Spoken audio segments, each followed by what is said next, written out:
So episode 3 here. Mm-hmm. I think we're already going to be at Casually in War Part 2. I'm not sure it's so casual anymore. No, as in, it's casual for us. Here we are, sitting down filming a podcast, not feeling like I'm in a real war zone. It's funny because what does a real war zone look like in the, I guess this is the 21st century? Yeah, have you seen Tehran? And the question is it also differs from who you are and where you are. But the people in Tehran, correct me if I'm wrong, but the citizens of Tehran aren't having a hard time sleeping at night if you're not part of the IRGC. Yeah? 70 million people, what do they have to worry about? The most moral army Proximity to the IRGC, I'm assuming. Which Okay. could be anywhere though, no? I'm assuming they're getting really hit. No, but you're not getting They're targeted. not getting carpet. You're not getting targeted. Meaning to say the Iranians are targeting my home and your home and every home that exists, or whichever home they... Yeah. So we have to actually worry. The Israelis are so technologically advanced and precise that as long as you're not within Americans, but if you're not within the West, we'll say, if you're not within 10 meters of an IRGC member, you're probably good. Has that been the case? I have not seen the reporting on it. I don't know.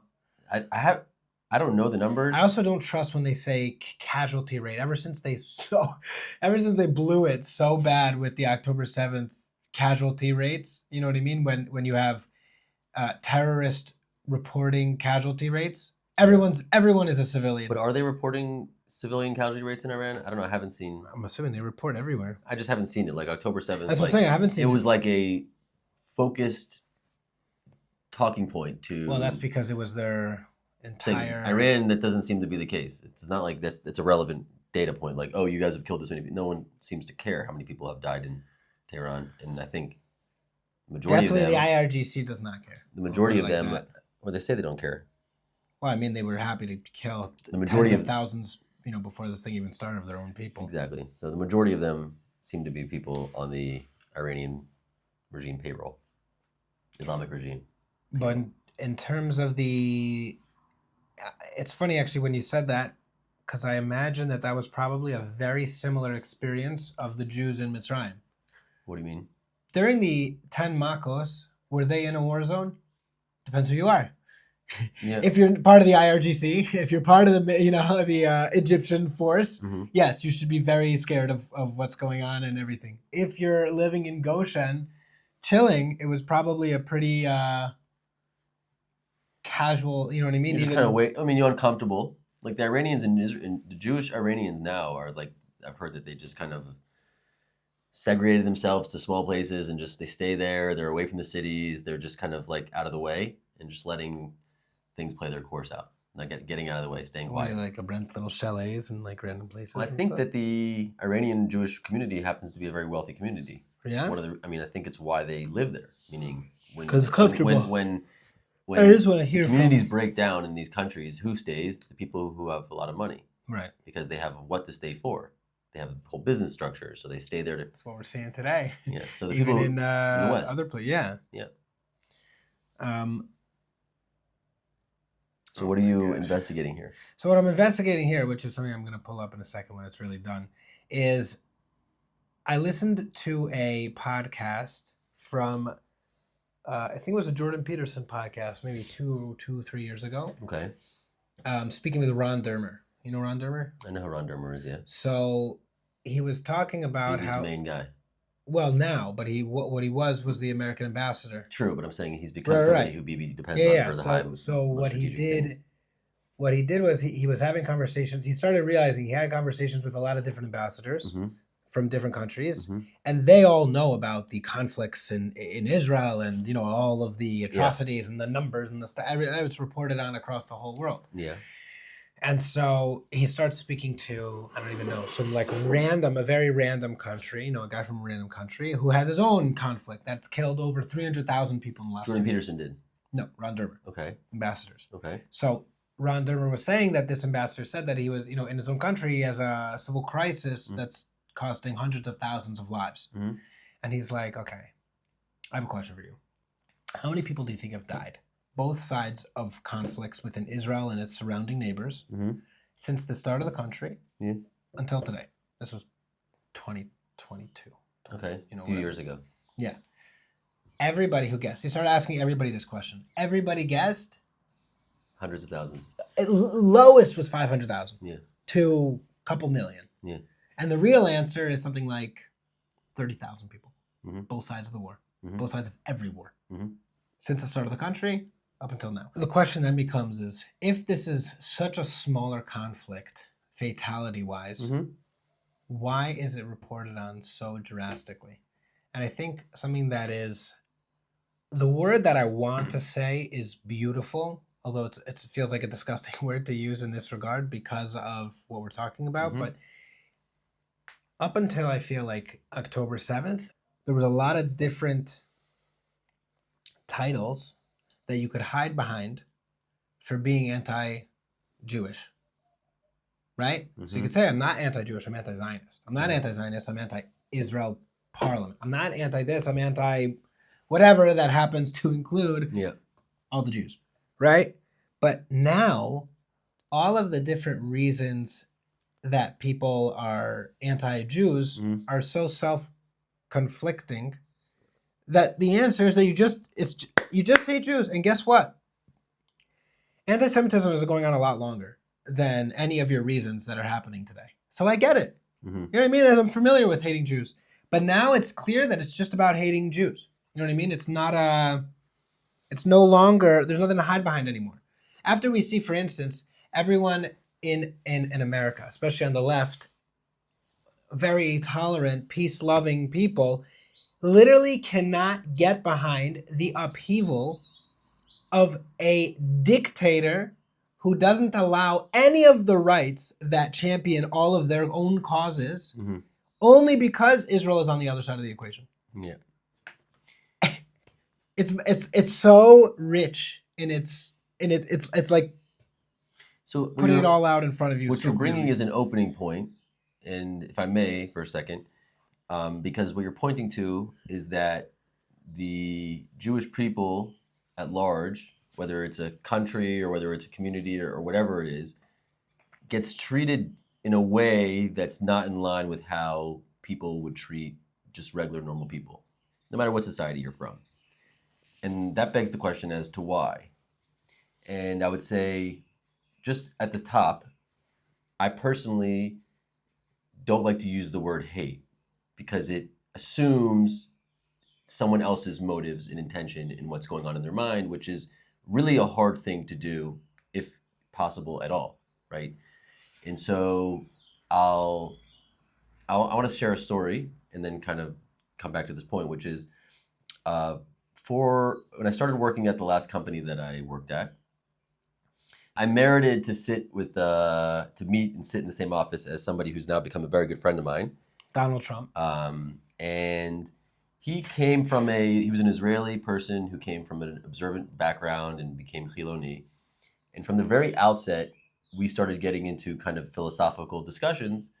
And paraphrasing his perspective is something like, every group of people has a story. No group of people's story is more valuable than anybody else's. You just tell yourself that you're more special because you're the Jewish people, but really that's just your story, and there's no difference between a Jew and a non-Jew and any type of person that there is. That's his story. Now, I've heard that story before. It's a very postmodern angle. And we used to go through theological discussions about why I believed that wasn't true and things like that. And we obviously focused on work mostly, so it wasn't that we were talking about this all the time. But then something funny happened, which was October 7th. October 7th was funny because after October 7th, it became very clear to everybody who was paying attention that the group of people living in Israel who were running the Israeli government, who all happened to be Jews, or 99% of them happened to be Jews, for some reason were being treated differently than you would expect any group of people or any country that was in that position. Yeah. And everybody felt this. And it was like a complaint. It was like, why are they treating us this way? Why is it doesn't make any sense? And everyone was sitting there online doing their favorite thing of calling out the hypocrisy. This was like the greatest thing to do. Everyone's going online, look at the hypocrisy in the world of how the Jews are being treated. This is so I come into the office one day and I sit down with him and and he's talking about this. I said, let's just pause for a second. Do you agree that right now everybody's looking at the Jewish people and treating them differently? Like, would you agree that we're all seeing that? He goes, yeah, because he's one of the complainers. Is why are you treating us differently? So I said to him, look, so you're telling me that the entire world is treating us differently for no reason whatsoever? They all see something There's we're no not seeing. Exactly. There's zero reason. We're exactly the same as them. Our story is just as irrelevant as everybody else's story. But for some reason, everyone else in the world has decided to treat us differently. But there's no reason whatsoever they're doing it. I said, maybe there's actually something different about us. What that difference is, we can discuss. But I would make the assumption that if I see everyone in the world doing something and treating you differently, chances are you're different. He looked at me, didn't have anything to say, because he recognized that I was right. Like, you're right, we are different. The whole world treats us differently. If we were doing introspection after October 7th, the major takeaway was, we are not the same as everybody else. We don't get treated the same as everybody else. Which leads to something that I've always felt deeply about. Whenever I see people calling out hypocrisy on why are you treating the Jewish people differently and why are you doing this? I kind of get where the angle they're coming from. They're trying to show people their own stupidity but I would just say this is the following. How could someone claim to be part of a group of people or identify with a group of people who at their core claim that group of people received information from the creator of the universe directly? That's part of the core claim of being a Jewish person.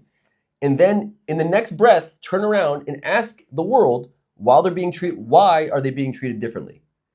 How do you claim to be a Jew, identify with Jewish, and then ask people why they treat you differently? The first part answers the second part. Well, let me just. If you claim to have information from the creator, you better expect that everyone in the world now treats you differently than every other being that ever existed in the history of the world forever. Period. End. Stop. Done. Sof pasuk siman kriya. That's it. So there's two things that I want to say about that in particular. One is that it's clear that not only did we receive this information, unlike the way that pretty much every other religion or prophet claimed to receive it, which is a personal conversation with God who appeared to him in a dream or whatever, and now he's had this revelation and he's going to convey this revelation to everybody. The fact that everybody from a national perspective received the same exact message in the same exact way and saw the same exact things, and then clearly the entire world recognized that something happened. It wasn't just like a rave in the middle of the desert that nobody was a part of. No one cares about the Mormons. There's so many religions that claim that's what I'm saying. No one cares about them. For some reason, they consistently all care about us. Right, so I'm saying it's not just us making a claim. It's clear that there's a global recognition on some level of the reality that there is some type of conversation or connection or even covenant that we have with this creator, with something that is so inexplicable, something so hard to put your finger on, that creates such a chasm in the way that we're treated as opposed to every single other nation across every single, documentable category gets treated. That's the first thing. The second thing, though, in terms of the first thing answers the second thing, like you were saying, where if we're claiming that we're the Jews, aka we received this information from God, that puts us in an entirely different category of nationhood. Therefore, all the other nations treat us differently because we're now in a different category. That first proposition, though, is such a difficult proposition, and I think why it receives so much resistance. Because if we are so uniquely different because we have received the Torah, so now I have to take the Torah totally seriously. Yeah. And now I have to change my entire life potentially based on that acceptance.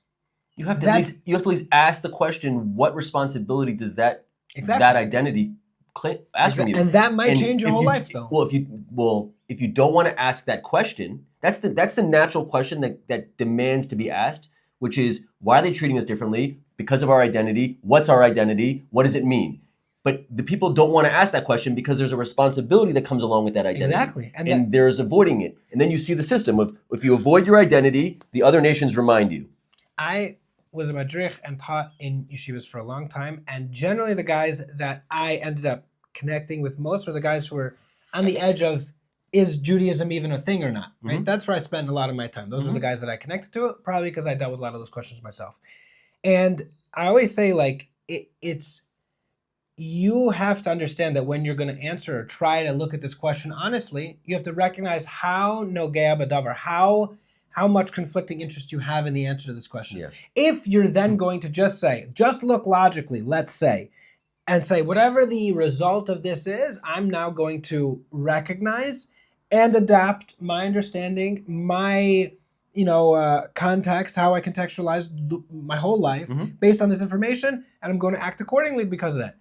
You have so much interest in that thing not being true, because if it's not true, you don't have to do anything, which I think at the end of the day is exactly the whole world's claim and in the core of anti-Semitism in general. Yeah. If the Jews are not the Jews, great, I don't have to do anything now. But if their claim is true and the God is here and he really cares about how you act and all this meaning is here and all these things are real, that means that a lot of the things that I'm involved with my whole life are not true and I have to change drastically. Now, which is easier, for me to go through all that process or just go and kill some Jews? But the thing is, we realize is every Jewish teenager has the same question as every other nation of the world, but on a different level, meaning I don't want to sit here and spend my time having to wake up every day and do all these mitzvot, these commandments, and like define my life and be so disciplined, right? I want to just kind of live my life. So the identity claim of we're a Jewish person and what that requires of me, that has a responsibility. While the other nations is, if there is a Jewish nation that exists and it continues to exist, and they are what they claim, what they claim they are, then the whole world has an identity that they're a part of as well. It may not be the same as a Jewish teenager, but it is an identity that is that this is included in, and they do the same fight.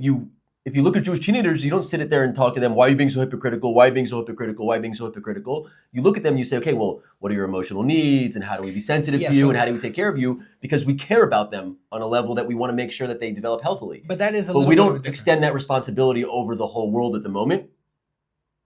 And I think that there's obviously an expansion of this that's going to need to evolve, but that's just my personal vision, different discussion maybe, but it's more solution oriented. But it's just interesting to see they have the similar structure of a problem.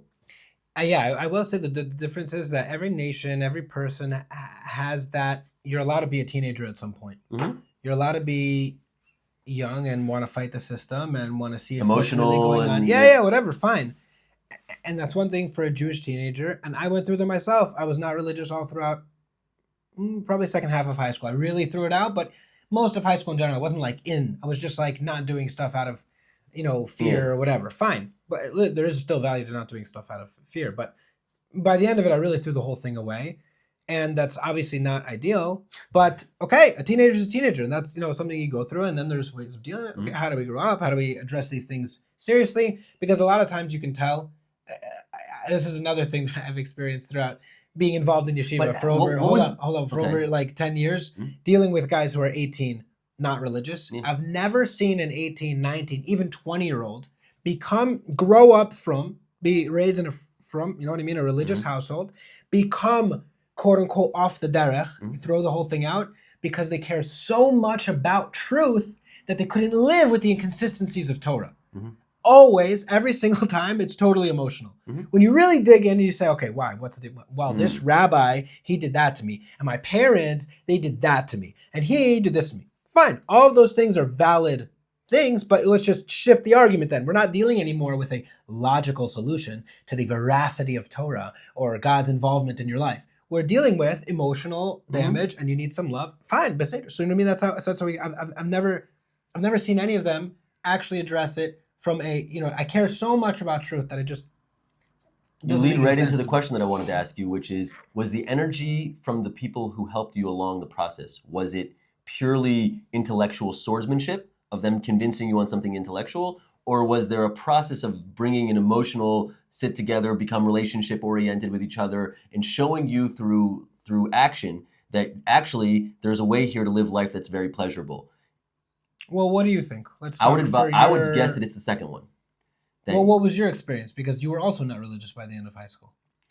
True. I would say all the positive movement that got me to where, from my childhood to where I got to adulthood and had an appropriate relationship with Judaism, all came through emotion, like experiencing relationship with people who had a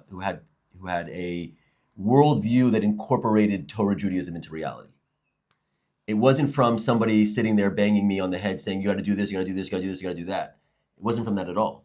It was from demonstration of their ability to do it and what pleasure that brings into their life.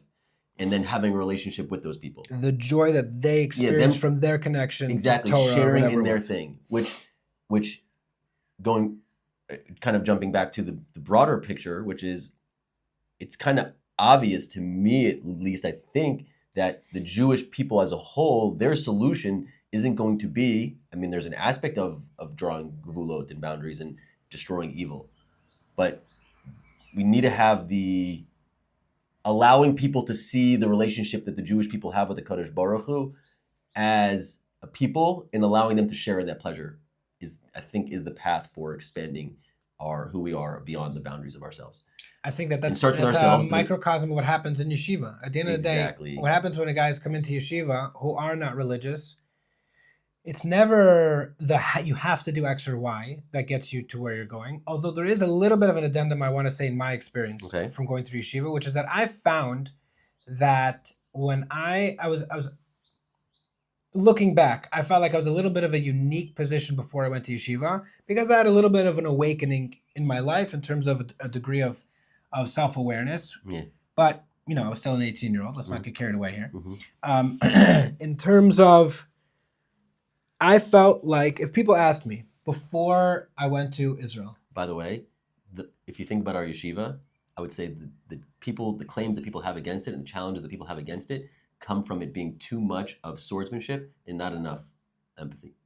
Love. So here's what I want to make a little nuance to it. But what I would say is that if you had asked me before I went to yeshiva in general, are you not religious, right? So a lot of the guys I knew who were not religious wouldn't be so upfront and honest about it. If you had asked me before I went to yeshiva, anybody asked me, are you not religious? Of course I'm not religious. Yeah.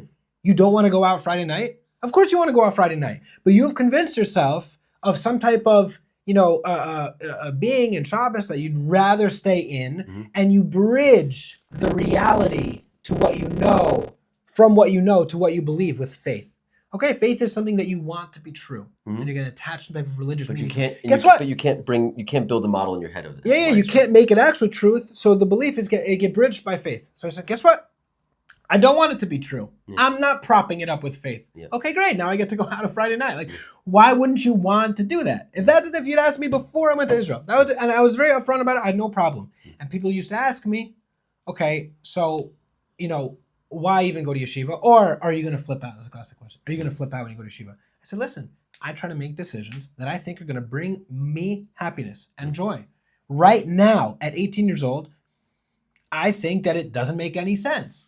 But if I have my experience of my life from 0 to 18, plus another year after that, and I decide at that point that it is worth it to become religious, why would I stop myself now from deciding what I'm going to find meaningful in my life then? Yeah. As in, if I'm in 9th grade, right, and I'm into Pokemon, which is, and someone says, okay, are you going to be into Pokemon in 12th grade?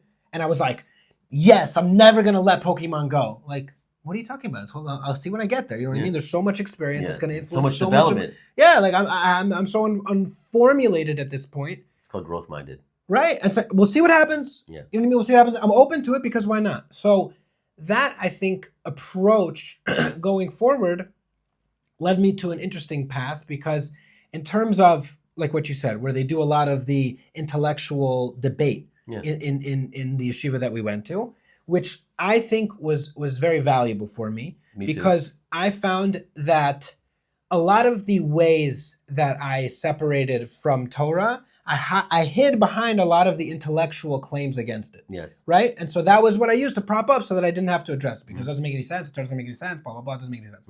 So once I was put, and this is something that I think, Rav Sheftel in particular did very well, is that he always was on the offensive. He always was attacking your proposition that your question is always based off of. Why do you think that the other alternatives or the other models are so much more compelling, so much more interesting, that your claim against the Torah is so grounded? And so that was very interesting. Then I had to question a lot of my... He forced you to have to go and look at your assumptions. Right. And that was like, once you started forcing you to look at your assumptions, then you started realizing your assumptions were faulty, and you started to deconstruct and realize that. Right. So at some point I realized that, okay, what I thought used to happen, what I thought used to be the case is that everybody who was religious at some point needed to turn off their brain to separate from the intellectual inconsistencies that allowed them to just dive into something. Because at some point you say, it doesn't make any sense. Yeah, but if you put that aside, you can just have a good time. Okay? And then I realized, no. You can, to the same depth, take any argument or philosophy of life, or you know what I mean? Whatever it is, you can bring the Torah to the same arena, no problem whatsoever, potentially even more. But at least the same amount. Yeah. Okay, fine. So if that's the case, the intellectual component exists and it has depth and is anchored. Okay, so now we look to a different medium. You don't need to be on the defensive with it. You could be on the offensive with it. And that was what Sheftel demonstrated today. For sure, but I think it had the same depth as any other argument. There's no, okay, fine. Yeah. So then if that's the case, then no longer do I need to live in the world of the intellectual to decide whether or not this is interesting for me. Yeah. So what ended up happening is that the intellectual component of Torah was kind of the outside edifice that once I saw that that was engaging, that was enticing, I allowed myself then to be vulnerable. And then the emotional stuff we're able to actually penetrate. I think about it like this. In the same way, right, if you were to ask or you were to think, how percentage of, let's say, meaning, the percentage of meaning in your relationship or somebody's relationship with their wife, how important is it that they're pretty? Over the course of your entire life and the 40 years you're going to spend together and the family you're going to raise and the projects you're going to be doing together and the it gets you in the door. Exactly. Let's say it's 1%. Let's say the entire meaning of your relationship in terms of the pretty, how pretty it is 1%. But it's the first percent. Well, you're saying how important is it that they look beautiful physically? Yes. Say it like that. Because, fine. Because as you get to know them, you find beauty in other areas. Okay, so, fine. But I'm talking, yes. Okay, let's That's just why I'm clarify. focusing on the external the physical beauty. Yeah, okay. How important is it? Let's say it's 1%. It's 1% over the entire life. Over of the meaning of your entire relationship that you find your wife physically attractive, but it's the first percent. If that's not there, there's nothing to get you in the door. That's exactly how I felt my experience coming back to Judaism was in terms of the intellectual component. It was very external. The intellectual is always very cold and external, and it's like the thing I get to put outside. Once that was like, oh, this is intellectually attractive, then I was like, now I actually feel like it's almost 1% of my relationship to God or Torah. You know what I mean? Is the intellectual component. It has to be intellectual consistent, but it's not the thing that drives it. It's not the thing that I connect to on a day-to-day. It's not. But it's all there. And knowing that it's all there is so beautiful. That's what I'm saying. Yeah. It's 1% though. Right now it has way more to do with, That's what makes it so pleasurable, by the way, is because like the depth of consistency and like every being builds a map of the world around them. And there's no being that has a map, in my awareness, there's no physical being that has a map that is what we call objective, right? Everyone's map doesn't exactly reflect reality 100%. There's always error in it. So the question is well, what is the ultimate map of the world that's actual objective, right? There is an objective map. It's just not perceivable by humans on an individual level. So if you bring people together and you put your map on the table and I put my map on the table and 10,000 people or 100 million people put their maps on the table and you see the areas of the maps that all agree through every single one of them, you could say, okay, that's probably a fundamental truth. Okay, do you know why that's the most dangerous thing you could possibly say? Because that's one of the greatest anchors for the claim for anti-Semitism.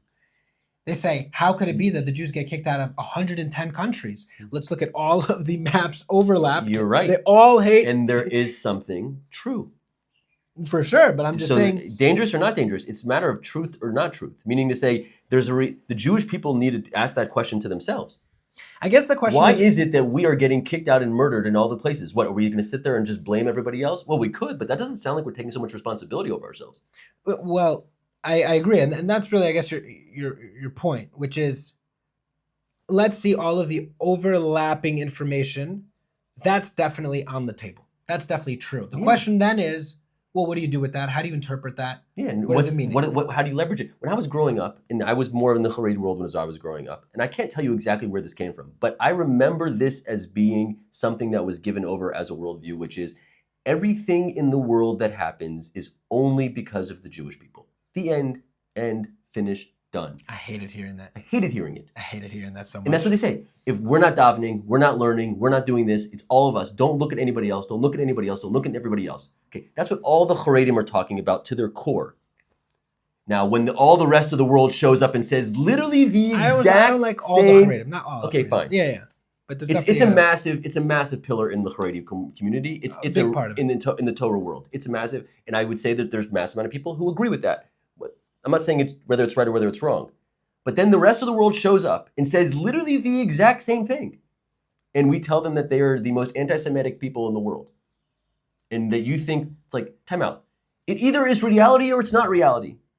Recognizing No, but hold on. The people who make the claim that everything happens because of the Jews are often very unsurprised when the whole world then reacts that way and has the anti-Semitism. They're like, this is what I told you.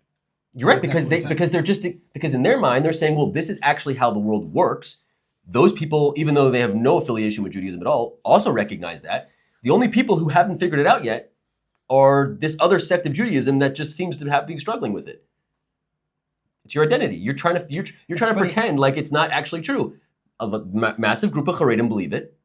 That's why they don't care about going to the army. They don't we're just going to sit and continue doing the thing that's got us here over the past 5,000 years, and I don't care about Lapid or Netanyahu and any of these politicians. You think you guys are going to... Nah, come on. We got it. Now, there's other issues and there's other things. For sure, but there is truth to that as well. But there is some truth to it. And so the point is that when you have large groups of people who have similar beliefs and who have a belief system, there's some truth to it. You can't discount. Like, you think about evolution.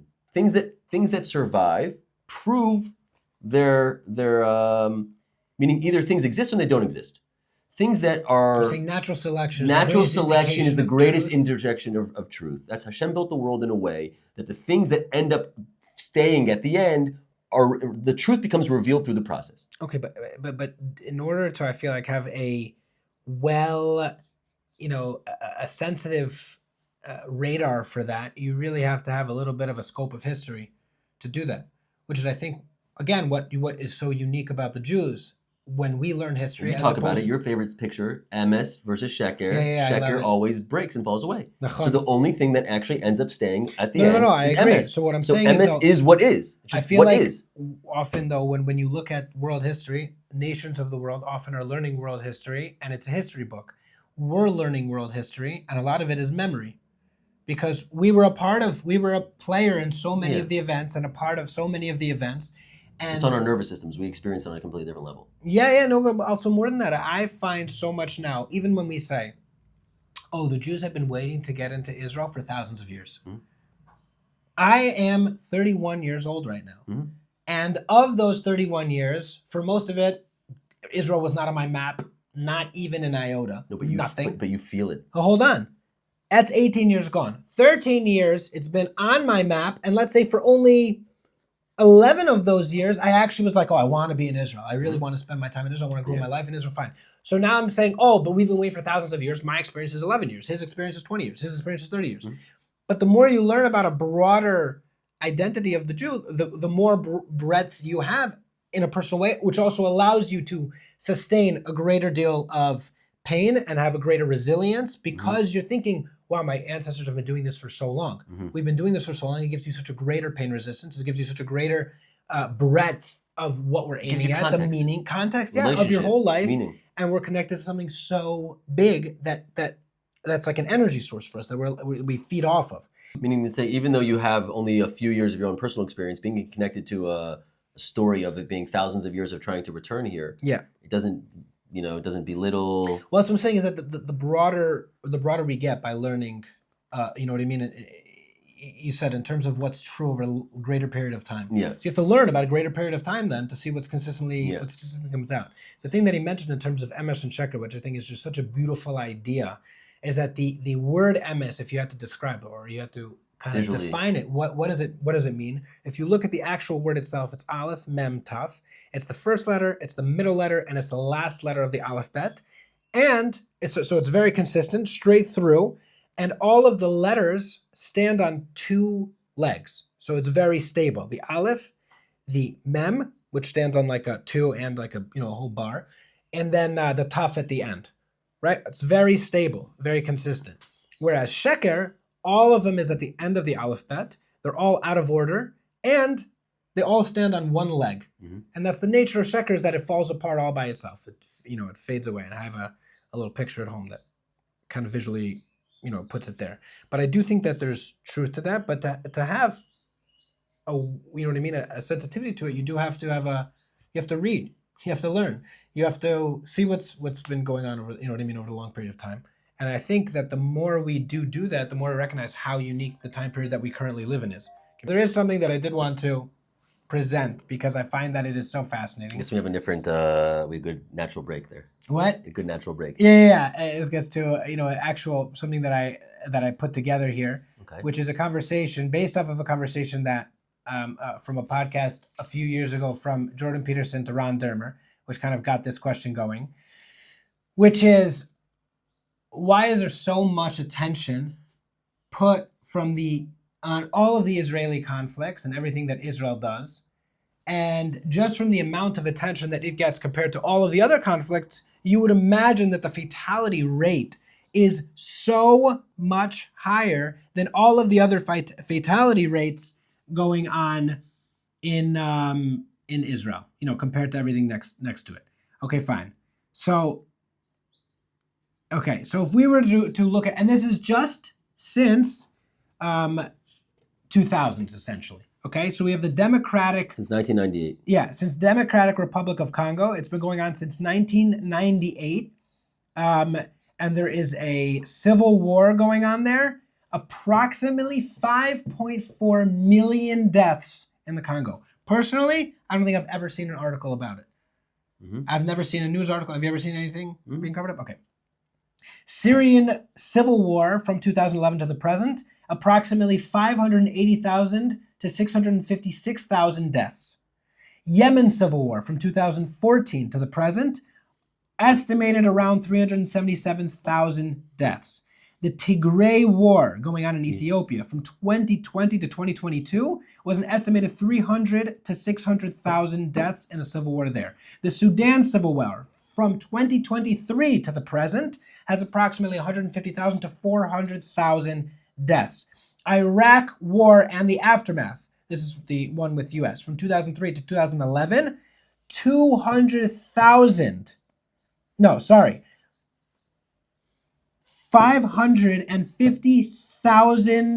approximately 550,000 casualties.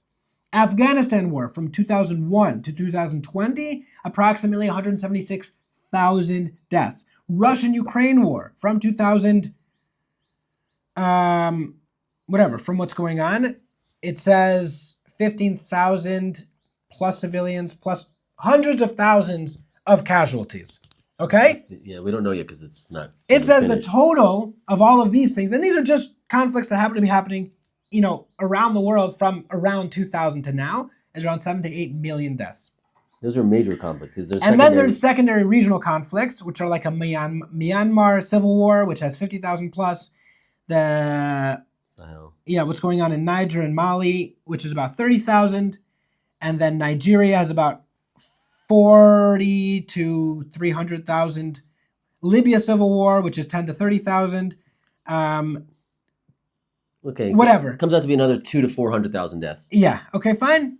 Okay. What's that now, right there? if we look at grand total, all non-Israeli conflicts are around 7.2 to 8.5 million. So 8.5 million, and since 2000, the same. Very under reported on. Okay. Compared to what's going on in Israel. Okay, now let's look at every single Israeli conflict since the start of the actual country. Right there. This is it? The table. Just go to the table right there. Okay, fine. So we have, which is in 1947 to 1949, the War of Independence, the Sinai Campaign in 1956, the Six-Day War in 67, the War of Attrition in 67 to 70, Yom Kippur War in 73, First Lebanon War in 1982 to 1985, Second Lebanon War in 2006, Israel-Hamas War from 2023, and the Israel-Iran War in 2025 to the present. Well, I guess it's 2026 more accurately.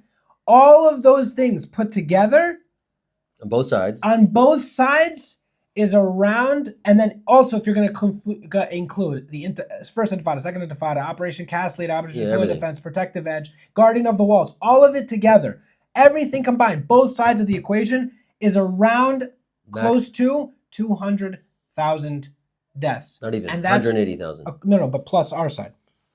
Right? Close to an estimated. The high estimates are 200,000 total. The high estimates are 200,000 total over the course of almost 80 years. 80 years, as opposed to 8 million over the past 25 years. So what's the point? Why does this nation get so much attention? Back to the beginning of the conversation. And let's even say, chas v'sholom lo aleinu, that the IDF is actually committing some type of genocide. Okay, let's say all of the rumors would be true. Is that genocide worse than all the other genocides? If you were putting all the genocides next to each other, is it that much worse? It is if you're the people of God. There's something else that's in the air. And I think everyone sees it on some level. However, it affects them, and whatever they interpret from that obviously varies dramatically. But why does everybody on the planet now seem to know about what's going on in this exact place? We should be asking ourselves this question. That's a tough answer to that question. We're not asking the world, we're asking ourselves. We're asking the world, we've already missed the boat. This is, I think we've spoken about it before, but it's my favorite parsha for sure in the whole Torah. And I think it's one of the best indications of how we as the Jewish people should be looking at foreign policy is the parsha of Balak.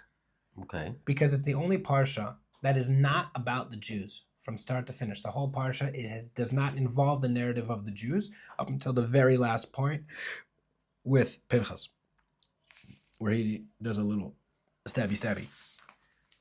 The entire thing is from the outside, from Bilam. And Bilam is the master of exposing, let's say, components of any type of society that are bad, wrong, not functioning well, whatever it is, and looking at the edge of the camp and then painting the picture as that's the whole people, and then exposing them from the weakest link, and then getting in and destroying, entire groups of people. We, the Jews at the time, were on the same page. We were acting together. We had unity, and we were impenetrable. Bilam had no angle to attack us in an effective way until he realized that, and he said, okay, in that case, have them mess up from the inside. It's clear that they need to create an opening for you for that to be the case, because otherwise, if they're functioning well, there's no possible way for them to be hurt from the outside. We're not subject to external forces unless we invite them in ourselves. And the second we invited them in, and we started doing all the, with the Moavi and Midian, then there was a huge plague that happened. But until then, we're impenetrable. Essentially, I think that the real idea there is that, first and foremost, the best foreign policy for the Jewish nation is always to find a way to get along with everybody on the inside. Take responsibility over yourselves. Yeah, but if we can all get on the same page on the inside, and we can find a way to come together in a meaningful way, not just in we happen to be going to war right now way, but in a meaningful way, in a way that we're actually trying to build a integrated society with each other. We're trying to be a part of each other's lives, and we're trying to create something that actually expresses all of the different aspects of Bnei Yisrael, 12 Shvatim. There's got to be more, more color than I guess we give it credit for on a regular basis. That alone, I feel like, would be the most effective foreign policy. Not that there's nobody to talk to, not that you don't need ambassadors. Obviously you do. But where does our true strength from? Where does our greatest asset come from? It comes from the inside, for us being who we need to be and doing it together. We see it as a microcosm of a war where all the Jews in Israel are aligned on an objective. And you see how powerful we are. Many. It's unbelievable. Most of the Jews. Ideologically, I'm saying, is like you can go to the Chiloni all across the board. Yeah, there are individuals who are not aligned, but I'm saying... You're saying with this war? Demographic-wise, yeah. And what's interesting is, like, I spoke to somebody about this at my work, a few years ago. We had somebody who came and spoke about empathy, being empathetic towards yourself and things like that. And what I realized, and this is actually, it's a little bit of a broader point, and I'll just kind of want to pull this apart for a minute, which is we look at the Jewish people, from the outside, but let's look at the Haredim for a moment. You look at the way that, just observationally, the way the community acts, okay? And you say, okay, people who draw boundaries and don't associate with others. They don't allow their people to be involved. They don't allow their people to go to the armies. They have all these boundaries. I said, if you would see a family that was doing that in society, not even Haredi, just a family, and they were like so, what's the word? They were like isolated. They were so afraid to associate with things. Afraid is a core word, meaning you recognize that, hey, there's a fear there. There's something in their worldview that causes them fear from associating or being involved. They're fearing something. There's a deep fear that undergirds the Haredi community, and rightfully so. We have universal, not universal. We have like a national trauma. We have a national of how we go about the last couple thousand years. And it's not just, by the way, the Haredim, that's just the more core people that have it. But you find oftentimes that the modern Jews who have thrown off, so to speak, maybe the yoke of the Torah or the observance, they've most of the time gone over to the side of being empathetic, because empathy is how you help heal fear, right? And so they become ultra empathetic. Right? It's like everything has to be nice and accepting to everything. Like we have to just be people who accept people and will help people grow up. And the two sides fight against each other, because on one hand, the empaths are afraid of they're scared of the Haredim because they're afraid that they're going to ruin everything for them. Because they also don't share that value. They're not trying to get into everybody else's. They're not looking. No, but they want to sit there and kill everybody. No, they're not. They don't want to kill everybody. They're fine. They want to draw boundaries. Yeah, they just want to keep everything on the inside. And the thing is that drawing boundaries like that so strictly creates friction, and it creates violence, and it creates opposition, and it's not like every person is a reflection of God, and there's an opportunity for every person to be seen, to have their needs met, and to be taken care of and be cared for. But the Haredi community is not a violent community. Like if that's what leads to violence, then they'd be way more violent, because they do have more boundary seemingly than every other society, societally speaking. I mean, they promote going in the streets and rioting and all that stuff. A subset, a small group. I'm just saying, and I agree, but I don't see the modern Haredi, modern Orthodox Jewish doing that. They just don't do that. They just behave. They treat people where they see other people. They treat them with there's no excuse to act like that. I agree. Like if I saw my kid going and doing that, I don't care what. Yeah, I don't care. You don't stand in the street and stop people in their cars trying to get where they're going. You don't have respect for other individuals. Okay. So now you want to say that there's people on the left side who do the same thing? Okay, great. There's other people who don't have respect. No, they have. I would say. But I'm saying if they light out on the highways and they do the same thing and they don't have good. So there can be people on both sides of this aisle that don't have respect for others. All I'm saying is, you're not the winning team if that's how you're acting. But there is truth to everybody's thing, meaning when you see the woke left from the other side, what happens is they're so accepting. Now maybe they lose identity. True, but their response to whatever they're responding to may be wrong, but they're responding to something that's real. And the question is, what are they responding to? What is it that the empath, left, liberal group, what is it that they recognize that's truth, that we can learn from, that we can incorporate into the way we do things, even if it doesn't mean opening the door completely and not having any boundaries? That might not be the solution. Looking at the Jewish people as a whole and saying, okay, how do we proactively pursue this integration and not wait for some external force to make us do it, which is what happened now.